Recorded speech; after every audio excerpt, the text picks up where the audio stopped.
ओम श्री साईराम. ओम श्री साई यशकाय शिर्डी वासिने नमः. आपल्या पूर्वावतारात शिर्डी साई या नावाने प्रसिद्ध असणाऱ्या श्री साईंना आमचा नमस्कार असो. भगवान श्री सत्यसाई बाबांनी वयाच्या 14व्या वर्षी आपण शिर्डी साईबाबांचा अवतार आहोत हे जाहीर केले. एवढेच नव्हे तर 1963च्या गुरुपौर्णिमेस शिर्डी साई, सत्यसाई व यानंतर येणाऱ्या प्रेमसाई अवताराबद्दल अधिक माहिती स्वामींनी उपस्थितांना दिली, जी यापूर्वी कोणासही माहीत नव्हती.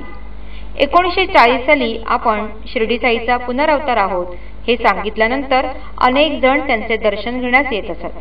यापैकी बहुतेकांना शिर्डीविषयी माहिती नसे, परंतु बाबाच आपल्या भजनातून धुनी, उदी, द्वारकामाई, निंबाचे झाड, बुटींचा वाडा, समाधी मंदिर अशा सर्वांची माहिती व महती वर्णन करून सांगत असत. एवढेच नव्हे तर एकदा त्यांनी सौ सुभम्मा तसेच त्यांच्यावर संशय घेणारे कृष्णमाचारी नावाचे वकील व पेंद वेंकप्पा राजूंना शिर्डी साईंची समाधी, निंबाचे झाड, खंडोबा मंदिर इत्यादींचे दर्शन पुट्टपर्तीमध्येच घडवले. या घटनेपासून श्री पेंद वेंकप्पा राजूंचे बाबांविषयींचे सर्व संशय दूर झाले.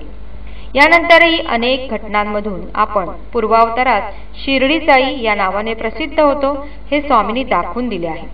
त्यापैकीच ही एक घटना. 1961 साली नवरात्रीमध्ये सर्वप्रथम वेदपुरुष सप्ताह ज्ञानयज्ञ चा भगवान बाबांनी संकल्प केला.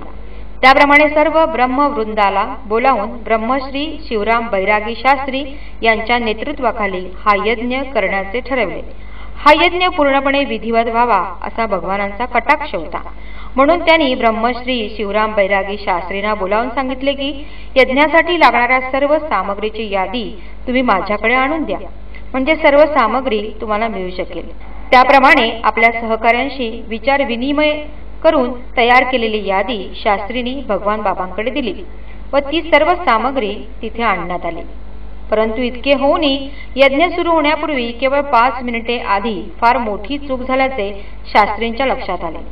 ती म्हणजे यज्ञासाठी लागणारा विशिष्ट प्रकारचा कलश आणण्याचे सांगण्यास ते विसरले होते. यामुळे भयभीत झालेल्या शास्त्रींनी शरणागत होऊन भगवानांना आपली चूक सांगितली. कृपासागर स्वामी फक्त इतकेच म्हणाले की यासाठी सर्व यादी मी तुमच्याकडे मागितली होती. आता केवळ 5 मिनिटे यज्ञाचा मुहूर्त सुरू होण्यास उरले आहेत. एवढे बोलून भगवान बाबा आतमध्ये निघून गेले व बरोबर 3 मिनिटांनी ते बाहेर आले. तेच हातामध्ये अतिशय सुंदर कलाकुसर केलेला, ज्यावर देवदेवतांची चित्रे कोरलेली आहेत असा चांदीचा कलश घेऊनच. तो अत्यंत योग्य पद्धतीचा कलश पाहताच आश्चर्यचकित झालेल्या शास्त्रींकडे पाहत भगवान बाबा म्हणाले, मी शिर्डी अवतारात हा कलश चिंचोलीच्या राजमहालात ठेवला होता. सध्या तो अडगळीच्या सामानात पडला होता. आता तिकडे जाऊनच शोधून तो मी आणला, म्हणून 3 मिनिटे लागली. या कलशावर सा बा असे लिहिले होते, ज्याचा अर्थ साईबाबा. अशा या पूर्व अवतारात शिर्डी साई नावाने प्रसिद्ध असणाऱ्या प्रभू सत्यसाईंच्या या अनेक लीलांचा अनुभव घेण्याचे भाग्य आपणास लाभले आहे, ते केवळ त्यांच्या कृपेमुळेच. ओम श्री सत्यसाई नाथार्पण.